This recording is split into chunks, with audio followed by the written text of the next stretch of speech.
I'm from elementary school grades K through 5, the battle of kickball, rainy day recess inside. I'm from school assemblies and basketball games, hide and go seek and sticker bush pains and the blackberries you eat from washing them off at the holes and the stains you get from dropping them on your clothes. I'm from double dutch and foursquare, big bobbles and barrettes in hair. Oh yeah, that was just a taste of a brand new one-woman show opening this Friday. It's called That Talk You Do, and it's an homage to Seattle, blackness, womanhood, and faith. Joining us now is the star, award-winning poet Tia Nache Yarbrough and Michelle Lang-Raymond from the Acts on Stage Theater. Welcome to you both. Thank you. That was amazing. I was like, wait, I want to hear more. What do you mean only 5 seconds left? You are a longtime educator with the Seattle Public School District, which, first of all, God bless you for that. What inspired you to make the leap into spoken word? You know, I think spoken word has always been a part of what I've done. Yeah. And so even as an educator, I found ways as a teacher to weave poetry into my lessons. I was a language arts teacher for a long time. And then so becoming a school leader, it was always a chance to really highlight literacy and to really elevate spoken word and poetry. It was a way to hook kids. And so it has always been a part of what I've done. Yeah. And so on the side, I always call it like my side hustle. I was always like a spoken word artist. And so whether it was weekends or church events or community events, I was always doing spoken word. And so I had some life shifting happen and had a chance to take another role with King County. And then now being able to really dive into my art. So that was kind of the courage to say, hey, you've always done this. This is something you enjoy. It doesn't have to just be this side addendum thing to your life, but you can really step into it and fulfill your life's purpose doing this too. This is amazing. Thank to be you. able to live your life's dream like this. And you know, this has been apparently this was a bucket list item for you to have your own one-woman show. Well, tell us about That Talk You Do. Well, That Talk You Do is definitely a weaving of storytelling. And I think people heal through transparency and vulnerability. I call myself medicine. That's what I try to be to folks because I feel like I've had my own bouts, you know, hills and valleys. And I feel like my work is a reflection of that. And so That Talk You Do it's poetry, it's spoken word, it's Seattle. There's hip hop, there's gospel, there's R&B. It's all these things woven together to tell a kind of a full story of Tia Nache, but also being able to highlight the ways that you see yourself in this show, that you see yourself in this experience. That's the thing about spoken word is that it's so moving and it's so powerful that you do get immersed. Now, you found your home at Acts on Stage in White Center, which is the only Black-owned and operated community theater in the area. Michelle, what drew you to Tia in this project? So I've actually known Tia since she was probably 15 years. Stop it. I promise I have. I've known Tia since she was 15.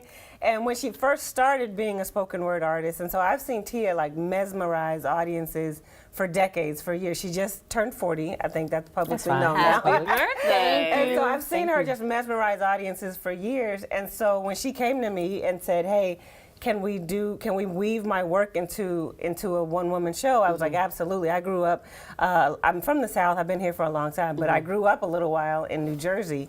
And my mom would take us to see shows on Broadway in New York. And one of the first shows she ever took us to see, I don't know if I ever told you this, was Intozaki Shange's For Colored Girls.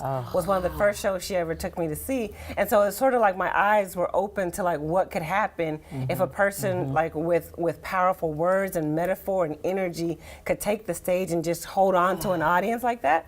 And so so when she came and said, hey, can we do this? I was like, absolutely. And then fast forward, a few years ago here in Seattle, I was the assistant stage manager at a contemporary theater, and I was it was for Ruby Dee's one-woman show. And so again, when Tia came and said, hey, can we produce a one-woman show? I was like, we can absolutely do this. I already see it, we can do it. Let's make magic happen. I think this is, you know what, I got the chills when you talked about your mom taking you to see that. I gotta say, you know, Tia, artists like Maya Angelou, Whoopi Goldberg, they stepped into the spotlight not just for entertainment, but also as an act of activism. How do you see your work in that light?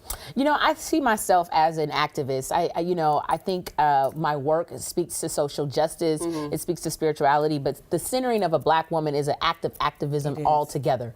And so oftentimes, you know, we've lived in the margins and have not had a chance to be elevated and highlighted for all the work and wonderful ways that black women have shaped this culture, continue to shape this culture. And so I feel like this is a call to action. It's a way to say, hey, you too can see us and the work that we do and how we influence and impact and shape culture and the ways that we've led movements, continue to lead movements. Yeah. And so even the names that I'm just humbled to be mentioned among, they have been inspirations to me. And so I'm thinking if I can be any type of example or resemble any of the work that they've done to continue the legacy that they've led and continue to lead, how blessed am I?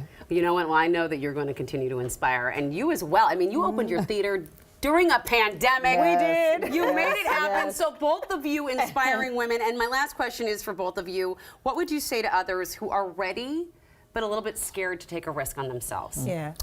Well, just recently, my father passed away in September of 2021. Sorry. Thank you. But I think even having experienced that, losing a parent, and he was a great, great man, I think I feel this urgency to live my life out loud. And so I would say that if you're scared, that you should do it afraid, do it anxious, do it a bit unsure, because there's so much that you can contribute to the world that you need to be able to step into your purpose and live exactly who God has called you to be. And so that's what I would say to anyone who's a little ambivalent, who says, you know, I'm kind of 39-ish, you know, like myself for a while when I first started this journey, and you might think you only can dream as a 20-something, right? I think forever. I think you can dream forever. You can dream forever, and this is a part of me saying, I'm going to dream, I'm going to step into what I've always wanted to do, and so I'm encouraging folks to do the same. Michelle?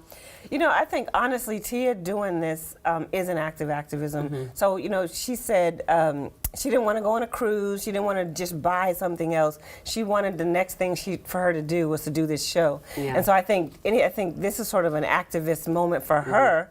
That she's modeling for the rest of us, and so I'm all here for it. We're rooting for her. I'm all here for both of you. Thank you so much, and don't miss That Talk You Do, November 4th through the 13th at Axe on Stage in White Center. We're going to come up next with something about